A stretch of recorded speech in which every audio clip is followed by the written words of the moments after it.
Good morning students. I am Assistant Professor Nidhi Goyal, Government College बारा। Students, हम लोग अभी तक इनकम टैक्स में बीकॉम सेकेंड ईयर का हाउस प्रॉपर्टी स्टडी कर रहे थे। ठीक है, civil income from house property में हमने अभी तक देखा कि किस तरह से लेट आउट हाउस प्रॉपर्टी का annual value, gross annual value calculate किया जाता है। ठीक है, इसमें हमने अनरियलाइज्ड रेंट कैलकुलेट करना सीखा, देन हमने रेंट ऑफ वैकेंसी पीरियड का एडजस्टमेंट सीखा। अब हम आगे स्टडी करेंगे कि किस तरीके से हम एनुअल वैल्यू में से डिडक्शंस लेस करते हैं। तो देखिए, हाउस प्रॉपर्टी में, लेट आउट हाउस प्रॉपर्टी में कौन कौन से डिडक्शंस दिए जाते हैं। सबसे पहला डिडक्शन होता है बच्चों एनुअल वैल्यू का 30% स्टैंडर्ड डिडक्शन। ओके, तो फर्स्ट वन इज मानक कटौती, स्टैंडर्ड डिडक्शन। सबसे पहला डिडक्शन हम देते हैं स्टैंडर्ड डिडक्शन, जिसे हिंदी में बोला जाता है मानक कटौती, और ये हमेशा एनुअल वैल्यू का 30% होता है।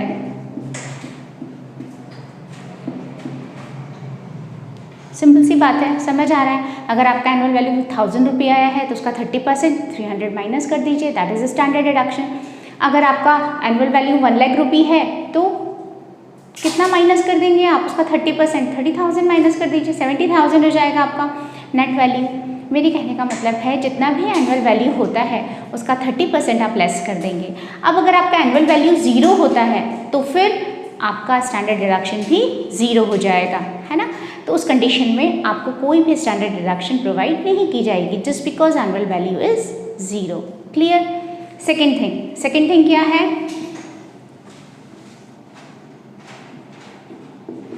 Interest on loan taken for house property. अगर आपने हाउस प्रॉपर्टी के लिए कोई भी लोन लिया है और उस लोन पर आप अगर किसी भी तरह के इंटरेस्ट का पेमेंट करते हैं तो उस कंडीशन में क्या होगा, उस कंडीशन में उस इंटरेस्ट की, I am not saying about loans, I am saying interest on loan, उस लोन पर इंटरेस्ट की छूट यहाँ पर दी जाएगी। ठीक है, सबसे इम्पॉर्टेंट बात यह है बच्चों, लेट आउट हाउस प्रॉपर्टी में इस इंटरेस्ट की कोई लिमिट नहीं है। आप जितना भी लोन लेंगे उस पर पूरे इंटरेस्ट की छूट यहाँ पर दी जाएगी, चाहे आपका इंटरेस्ट 1 लाख बनता है, चाहे 10 लाख बनता है, चाहे 20 लाख बनता है, इट डजेंट मैटर। लेकिन इसके अंदर कुछ इंपॉर्टेंट चीज़ें क्या है, केवल 4 ही पर्पज़ हो सकते हैं जिसके लिए आपको लेट आउट हाउस प्रॉपर्टी पर इंटरेस्ट ऑन लोन की छूट दी जाती है। वो 4 चीज़ें कौन कौन सी हो सकती हैं। एक हो सकता है या तो आप हाउस प्रॉपर्टी परचेज करना चाहते हैं फॉर परचेज, या फिर रिपेयर एंड मेंटेनेंस, रिपेयरिंग के लिए। ठीक है, देन परचेज के लिए, रिपेयर के लिए, या फिर कंस्ट्रक्शन के लिए, और उसका एक्सटेंशन, वृद्धि। हिंदी में हम इन 4 चीज़ों को क्या बोलेंगे, या तो आप कोई भी नया मकान खरीदना चाहते हैं, या फिर आप उसकी मरम्मत करवाना चाहते हैं, ठीक है, या फिर आप नई हाउस प्रॉपर्टी का निर्माण करना चाहते हैं और उसका एक्सटेंशन यानी कि उसमें वृद्धि करना चाहते हैं। तो अगर आप किसी भी हाउस प्रॉपर्टी की इन 4 चीज़ों के लिए कोई भी लोन लेते हैं और फिर उस लोन पर आपको कोई भी इंटरेस्ट पे करना होता है तो वो क्या होता है, वो इस हेड में डिडक्टेबल होता है। इस हेड में उस इंटरेस्ट ऑन लोन की छूट दी जाती है लेट आउट हाउस प्रॉपर्टी के लिए। क्लियर। तो अगर आप कोई भी नया घर खरीदना चाहते हैं, उसकी मरम्मत कराना चाहते हैं, निर्माण या वृद्धि, परचेज, रिपेयर, कंस्ट्रक्शन और एक्सटेंशन, ध्यान रखिएगा इन 4 के लिए ही केवल लोन लेंगे आप, और इस पर इंटरेस्ट ऑन लोन की छूट यहाँ पर मिलेगी। क्लियर। और इसकी कोई लिमिट यहाँ पर नहीं है, जैसे कि हम आगे सेल्फ ऑक्यूपाइड पढ़ेंगे तो उसमें तो लिमिट्स हैं, लेकिन इंटरेस्ट ऑन लोन की कोई लिमिट नहीं है। फिर इसमें आपको एक बात और ध्यान रखनी है कि अगर किसी भी ईयर में आपकी जो हाउस प्रॉपर्टी है, अगर ये लेट आउट हाउस प्रॉपर्टी जो है आपकी टैक्स फ्री हो जाती है, उस पर कोई टैक्स नहीं है, तो फिर उस ईयर में आपको इंटरेस्ट ऑन लोन की छूट भी नहीं मिलेगी। जैसे सेल्फ ऑक्यूपाइड हाउस का अलग चलता है, I am talking about late out house. अगर किसी ईयर में आपकी late out house property tax free है तो उस कंडीशन में आपका इंटरेस्ट ऑन लोन भी डिडक्टेबल नहीं होगा, इसे माइनस नहीं किया जाएगा। Got it? ओके। इस तरीके से आप इसकी छूट देते हैं। फिर इसमें बच्चों कुछ और भी पॉइंट्स हैं जिन्हें हम कंसिडर करते हैं। क्या पॉइंट्स और इसके साथ हो सकते हैं, कुछ स्पेशल प्रोविजंस हो सकते हैं। देखिए, जैसे सबसे पहली चीज़ आती है केवल साधारण ब्याज की कटौती इसमें दी जाती है। साधारण ब्याज मतलब आपका जो नॉर्मल इंटरेस्ट बनता है, सिंपल इंटरेस्ट जिसे आप बोलते हैं, है ना। कई बार क्या होता है कि आप इंस्टॉलमेंट्स पे नहीं करते हैं तो उस पर इंटरेस्ट जोड़कर आपका कंपाउंड इंटरेस्ट चक्रवृद्धि ब्याज बन जाता है, उसकी छूट यहाँ पर नहीं दी जाती। ठीक है, तो यहाँ पर किसकी छूट दी जाएगी, सिर्फ और सिर्फ सिंपल इंटरेस्ट की। Only simple interest is deductible.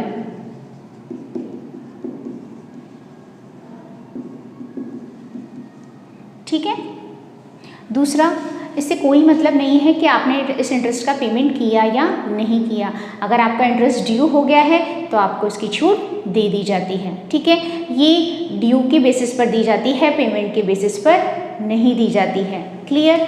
तीसरी चीज़, अगर आपने किसी भी तरह की कोई भी दलाली या कमीशन पे किया है इस तरह के लोन को लेने के लिए, इस तरह के किसी भी काम के लिए, आपने अगर किसी भी तरह का कोई भी दलाली, कोई भी ब्रोकरेज या कोई भी कमीशन पे किया है तो उसकी कोई डिडक्शन यहाँ पर नहीं दी जाती है ना।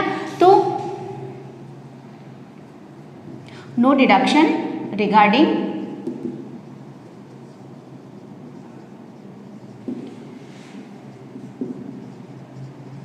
ब्रोकरेज और कमीशन।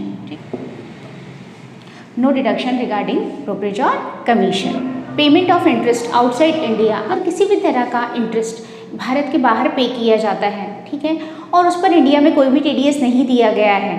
सेकेंड थिंग, जो भी पर्सन इस इंटरेस्ट को बाहर पे कर रहा है उसका कोई लीगल रिप्रेजेंटेटिव इंडिया में नहीं है जिससे कि हम अपना टैक्स रिकवर कर सकें। तो फिर ऐसी कंडीशन में हम इस इंटरेस्ट की कोई डिडक्शन यहाँ पर नहीं देंगे। एक, इस पर टीडीएस नहीं दिया गया है, दूसरा, उस पर्सन का कोई रिप्रेजेंटेटिव ऐसा इंडिया में नहीं है जिससे हम इसकी रिकवरी कर सकें। तो फिर इस कंडीशन में हम क्या करेंगे, जो भी भारत के बाहर ब्याज चुकाया जा रहा है उसको हम यहाँ पर लेस नहीं करेंगे। रिमेंबर इट, इसे डिडक्ट नहीं करना है। Okay, then deduction of interest of new loan taken for payment of old loan. कई बार ऐसा भी करते हैं कि हम अपने पुराने लोन को चुकाने के लिए, यहाँ I am talking about house property, let out house property, अपने पुराने लोन को चुकाने के लिए अगर आपने कोई नया लोन ले लिया है, ठीक है, तो फिर उसके संबंध में आप अगर किसी भी इंटरेस्ट की छूट चाहते हैं तो वो आपको यहाँ पर दी जाएगी, है ना। वो वैलिड है आपके लिए क्योंकि वो उसका पर्पस तो एट लास्ट हाउस प्रॉपर्टी से ही रिलेटेड है।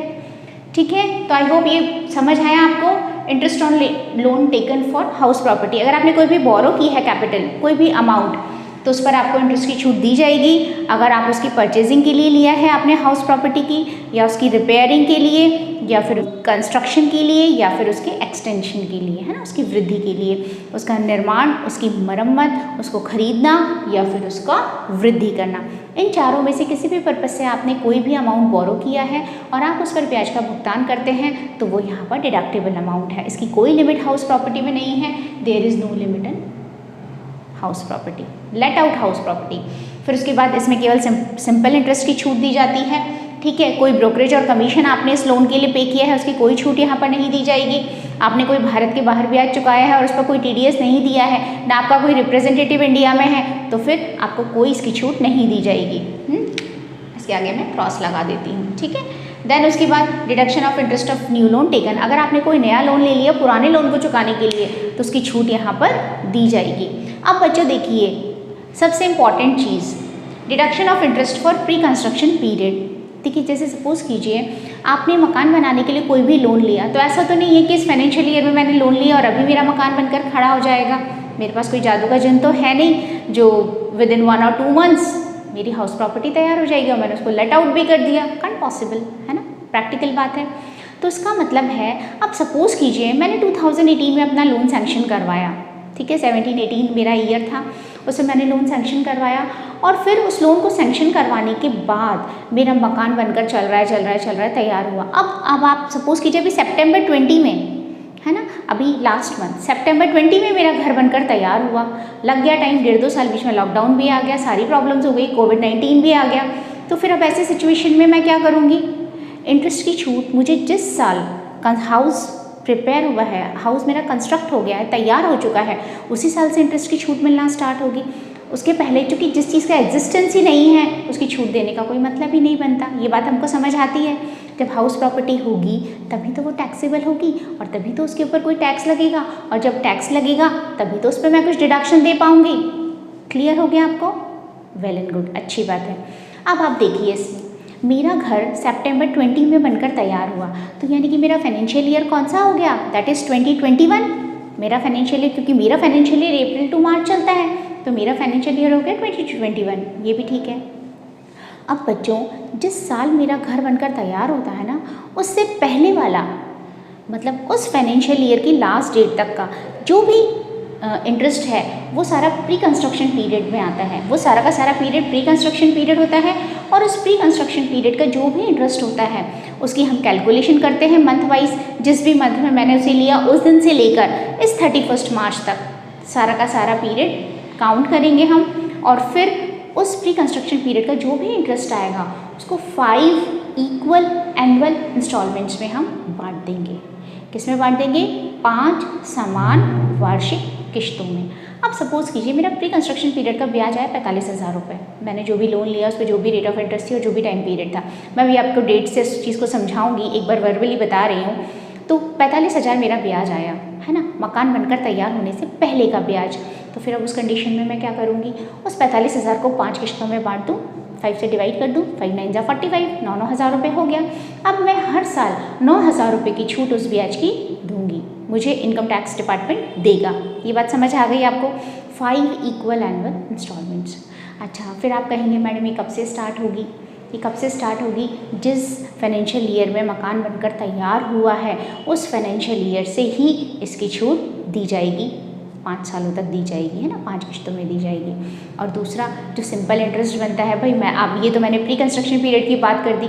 अब जो मैं करंट की बात करूँ, मेरा मकान सितंबर में बनकर तैयार हुआ और मेरा तो ईयर मार्च में एंड होगा, तो इस साल मुझे इस फाइनेंशियल ईयर में जो भी एक्चुअल रेंट बनता है उसकी छूट दे दी जाएगी, और आगे हर साल जब तक मैं लोन रीपे नहीं करूँगी, जैसे अपन नॉर्मल में देते हैं वैसे इंटरेस्ट की छूट दे दी जाएगी।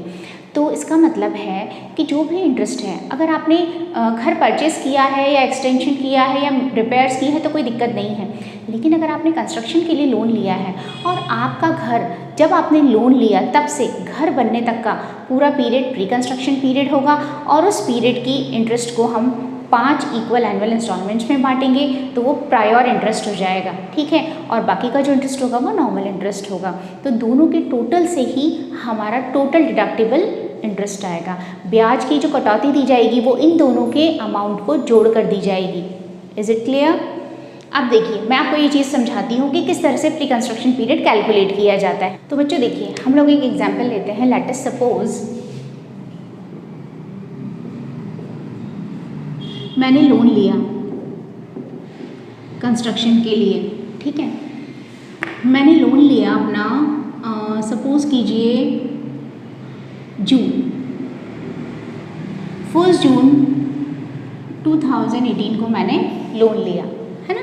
लोन टेकर 1 जून 2018, कोई प्रॉब्लम नहीं है, ठीक है। देन उसके बाद कंस्ट्रक्शन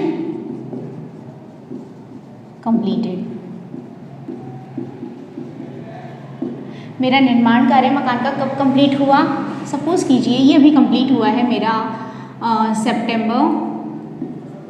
30 सितंबर 2020 में। इसको मान लीजिए मैंने 17 में लिया, थोड़ा और पहले, थोड़ा और बड़ा अमाउंट कर लेते हैं, है ना। मैंने लोन लिया था 1 जून 2017 को, मेरा कंस्ट्रक्शन कंप्लीट हुआ है 30 सितंबर 2020 को, ठीक है। मेरा लोन का अमाउंट कितना था? मेरा लोन का अमाउंट था सपोज कीजिए 10 लाख रुपीज़, है ना। और इस पर रेट ऑफ इंटरेस्ट कितनी थी? वो सपोज कीजिए 10% पर एनम। हम मान सकते हैं ये सब चीज़ें। अब देखिए इसमें जो सबसे इम्पॉर्टेंट चीज़ मैं आपको बताना चाहती हूँ, अब अभी मेरा प्रीवियस ईयर कौन सा है? अभी मेरा प्रीवियस ईयर है 2021, ठीक है।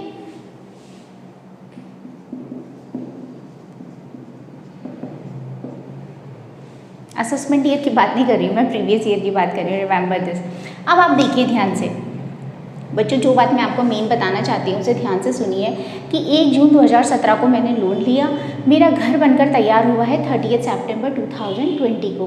तो इसका मतलब मेरा प्रीवियस ईयर कौन सा हो गया जिसमें ये बनकर तैयार हुआ है, 2021 हो गया है ना, क्योंकि मेरा अप्रैल से मार्च तक चलेगा, तो अप्रैल 20 से मार्च 21 तक मेरा प्रीवियस ईयर काउंट होगा।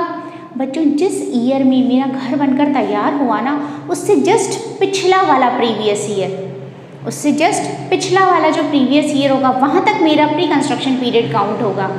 समझ आ रही है मेरी बात? यानी कि मेरा अगर मैं इसमें निकालूँ ना प्रायर पीरियड, तो कंस्ट्रक्शन लोन का मेरा प्रायर पीरियड कहाँ से कहाँ तक होगा, 1 जून 2017 से। और जिस साल मेरा घर बनकर तैयार हुआ 2020-21 में बनकर तैयार हुआ है, तो इससे जस्ट पहला वाला प्रीवियस ईयर कब खत्म हुआ, 31 मार्च 20 को।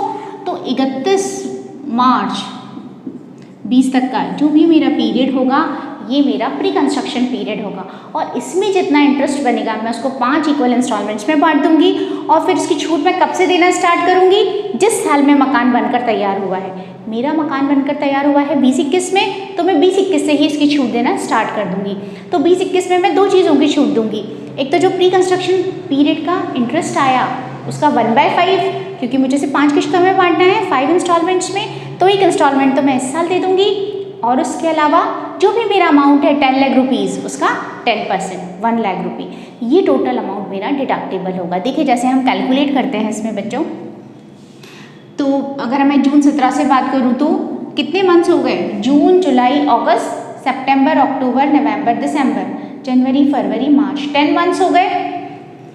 ठीक है, तो 10 मंथ्स तो हो गए 17-18 के, फिर उसके बाद 18-19 के 12 मंथ्स है ना, और 19-20 के भी 12 मंथ्स हो गए।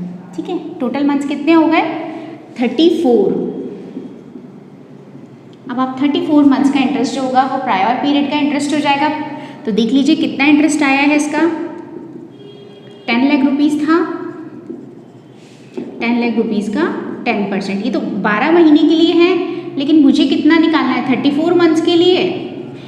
12 महीने के लिए इतना, तो एक के लिए डिवाइडेड बाय 12 और 34 के लिए multiplied by 34 lakh divided by 12। अब मुझे क्या करना है, इस अमाउंट को 5 इक्वल इंस्टॉलमेंट्स में डिवाइड कर देना है। तो मैं इसे डिवाइड कर दूं, यानी कि 1/5, इसका जस्ट आधा कर देंगे, और अब जो भी आएगा वो हमारा क्या हो जाएगा, वो हमारा प्रायर पीरियड का इंटरेस्ट हो जाएगा 5 इक्वल इंस्टॉलमेंट्स में। क्लियर? तो देखिए ये हमारा जो 2,83,333 है, ये तो हमारा टोटल प्रायर पीरियड का इंटरेस्ट हुआ। इसको मैंने 5 इंस्टॉलमेंट्स में बांटा डिवाइडेड बाय 5, तो यानी कि 56,667 56,667 ये मेरा क्या हो गया, प्रायर पीरियड का इंटरेस्ट है, जो मैं अब इस ईयर से 2021 प्रीवियस ईयर से स्टार्ट कर दूंगी। तो मैं अगर बात करूँ टोटल डिडक्शन की, तो मेरी टोटल डिडक्शन कितनी हो जाएगी,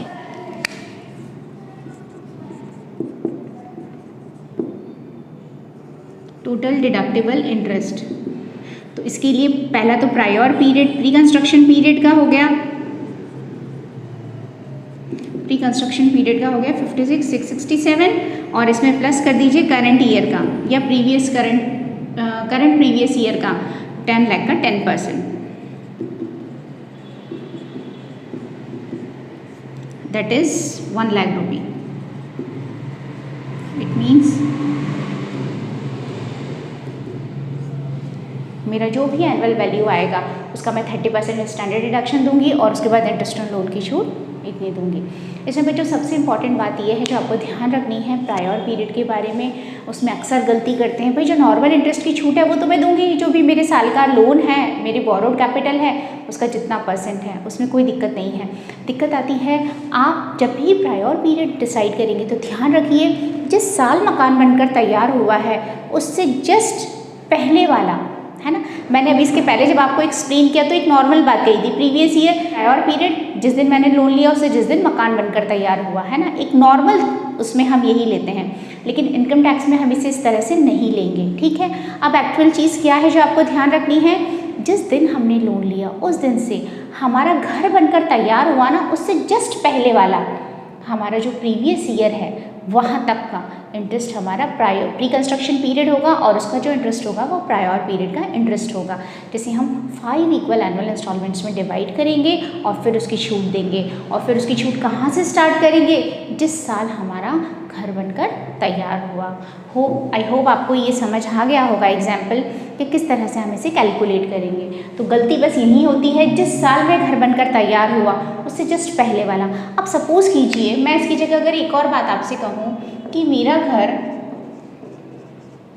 31 मार्च 2020 को बनकर तैयार हुआ, मैंने कह दिया कि साहब ये नहीं, मेरा घर तो 31 मार्च 2020 को बनकर तैयार हुआ, तो अब आप क्या करेंगे?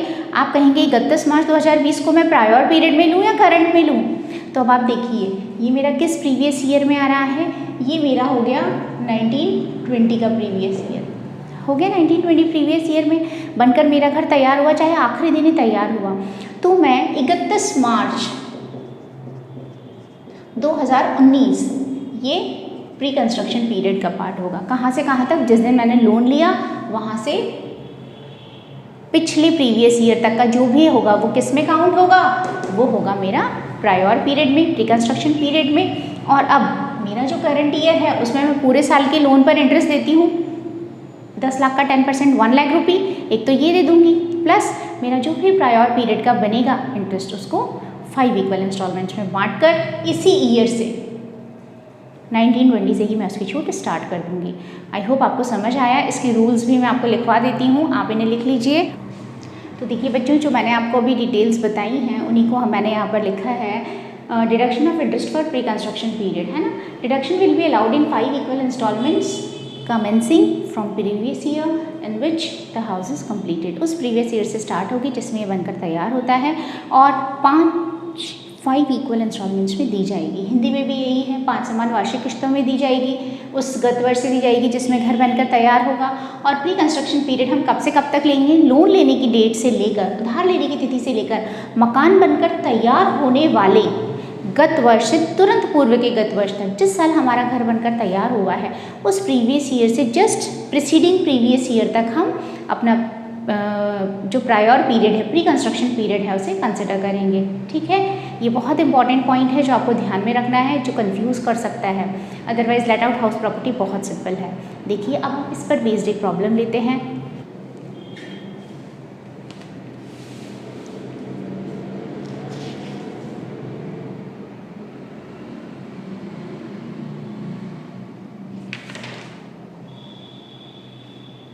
एक क्वेश्चन है, mister Balkrishna took a loan of ₹30 lakhs on 1st October 2017 from a financial institution in Jodhpur for the construction of a house। Mister Balkrishna ने 1 अक्टूबर 2017 को जोधपुर में एक बिल्डिंग को बनाने के लिए 30 लाख का लोन लिया जिस पर 5% से इंटरेस्ट ड्यू है ना। तो हम देखते हैं सबसे पहले कितने अमाउंट का लोन लिया उन्होंने? 30 लाख रुपीज़ का। ठीक है, किस रेट ऑफ इंटरेस्ट पे लिया? 15%, है ना। समझ आ जाएगा आपको, इतना लोन है और 15% पे लिया है। किस दिन लिया? Taken on 1st October 2017। ठीक है, ये भी ठीक है। फिर वो कह रहा है कि भवन निर्माण का काम 30 जून 2019 को पूरा हुआ है ना। Loan taken, construction complete 30 October 2019, sorry 30 जून 2019। 31 मार्च 2020 को संपूर्ण ऋण अदत्त था, सारा का सारा इंटरेस्ट आउटस्टैंडिंग था, अभी तक उसने कुछ भी पे नहीं किया है। ठीक है, लेकिन ब्याज 1 अक्टूबर 19 से 31 मार्च 20 तक की अवधि का ही अदत्त था। ध्यान दीजिए, लोन में अभी उसने कुछ भी पे नहीं किया है, लेकिन interest was outstanding for the period from 1st October 19 to 31 March 2020। कब का आउटस्टैंडिंग है इंटरेस्ट हमारा? 1st October 2019 से लेकर 31 March 2020 तक का इंटरेस्ट उसका अभी ड्यू है। ठीक है, असेसमेंट ईयर 2021 के लिए आप इंटरेस्ट अलाउएबल की कैलकुलेशन कीजिए। देखिए बच्चों, सबसे पहली बात, आउटस्टैंडिंग इंटरेस्ट है हमारा 1 अक्टूबर 19 से 31 मार्च 2020, है ना। अब ये देखते ही आपके दिमाग में कन्फ्यूजन क्रिएट हो जाता है कि भाई ये कौन सा इंटरेस्ट है, ये तो पूरे ईयर का भी नहीं है, प्री कंस्ट्रक्शन पीरियड भी नहीं है, करंट प्रीवियस ईयर का भी उसने कुछ दिया कुछ नहीं दिया, कोई मतलब नहीं है, कुछ फ़र्क नहीं पड़ता। जस्ट बिकॉज मैंने आपसे ये बात कही थी कि ये जो इंटरेस्ट होता है ये ड्यू होने के बेसिस पर इसकी डिडक्शन दी जाती है, पेमेंट के बेसिस पर नहीं। तो आपका आउटस्टैंडिंग है या नहीं डजेंट मैटर, है ना। तो इसका मतलब ये पॉइंट हमें इफेक्ट नहीं करेगा, हमें तो इस प्रीवियस ईयर में पूरे साल के इंटरेस्ट पर छूट देनी है, जितना भी अमाउंट हमारा लोन का ड्यू है उस पूरे पर। पहली चीज़ क्लियर हो गई। इसका मतलब है मैं अपने 30 लाख का 15% आपको इस साल इंटरेस्ट ऑन लोन पर छूट दे देने वाली हूँ, ठीक है। सेकेंड थिंग, मैं प्री कंस्ट्रक्शन पीरियड की बात करूँ, मेरा प्री कंस्ट्रक्शन पीरियड कहाँ से कहाँ कैलकुलेट होगा, ध्यान दीजिए। मैंने लोन लिया 1 अक्टूबर 17 को और मेरा कंस्ट्रक्शन कंप्लीट हुआ है 30 जून 19 को। इसका मतलब मेरा ईयर कौन सा हो गया जिसमें मेरा कंस्ट्रक्शन कंप्लीट हुआ, 1920, है ना। क्योंकि मेरा ईयर अप्रैल 19 से मार्च 20 तक चलता है, तो इसका मतलब ये वाला कौन सा ईयर हो गया, दैट इज़ 1920। अब इसके जस्ट पहले वाला प्रीवियस ईयर कौन सा होगा, 31 मार्च 2019। मैंने आपसे कहा था जिस ईयर में मेरा घर बनकर तैयार होगा उससे जस्ट पहले वाले प्रीवियस ईयर तक का पीरियड मेरा प्रायर पीरियड होगा। क्लियर। तो इसका मतलब मेरा प्री कंस्ट्रक्शन पीरियड कौन सा हो गया बच्चों, देखिए, that is pre construction period, और ये होगा मेरा 1 अक्टूबर 17 से 31 मार्च 19 तक। That would be considered as pre-construction period and we have to calculate interest on this pre-construction period. अब आप पहले टाइम कैलकुलेट कर लीजिए, कितने मंथ्स हैं ये। 17 में अक्टूबर, नवंबर, दिसंबर, जनवरी, फरवरी, मार्च, 6 मंथ्स तो इसके हो गए। 1 अक्टूबर 17 से 31 मार्च 18 तक 6 मंथ्स, ठीक है। फिर उसके बाद 18, 19, इसके पूरे 12 मंथ्स हो गए। 18, 19 मीन्स अप्रैल 18 से मार्च 19 तक। उसके बाद कुछ है ही नहीं, तो मेरे टोटल मंथ्स कितने हो गए हैं, 18 मंथ्स, ठीक है। अब आप देखिए यहाँ पर अगर मैं अमाउंट कैलकुलेशन करूँ, ये मेरा सोल्यूशन, ये वर्किंग नोट है ना। तो सोल्यूशन में इंटरेस्ट ऑन लोन डिडक्टेबल, तो सबसे पहले तो प्रीवियस ईयर में हमने करंट प्रीवियस ईयर में कितना देंगे हम, 30 लाख का 15%, दैट इज़ वर्थ रुपीज़ 50,000 रुपी, ठीक है। और फिर उसके बाद ये तो करंट प्रीवियस ईयर हो गया, और उसके बाद प्री कंस्ट्रक्शन पीरियड का, प्री कंस्ट्रक्शन पीरियड हमने यहाँ मेंशन कर दिया अक्टूबर 17 से मार्च 19 तक, तो मेरे कुल 18 मंथ्स हैं। तो देखिए आप 30 लाख का 15%, ठीक है। कितने मंथ्स का, 18 मंथ्स का, एक महीने के लिए डिवाइडेड बाय 12, 18 के लिए इतना। लेकिन बच्चों ये सारी की सारी डिडक्शन मैं इसी साल थोड़ी ना दे दूँगी, इसे मैं 5 इक्वल एनुअल इंस्टॉलमेंट्स में डिवाइड करूँगी। इसका मतलब है मैं इसका क्या कर दूँ, 1/5, ठीक है।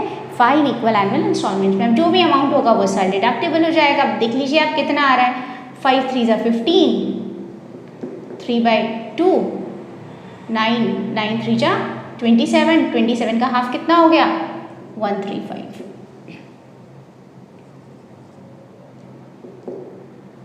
तो सीधा सीधा क्या हो गया, 1,35,000। ये तो मैंने आपको वैसे ही बता दिया, आपको ये इतना इस तरह से यहाँ करने की ज़रूरत नहीं है, आपके पास कैलकुलेटर्स हैं तो आप सीधा सीधा कैलकुलेशन कीजिए, ठीक है।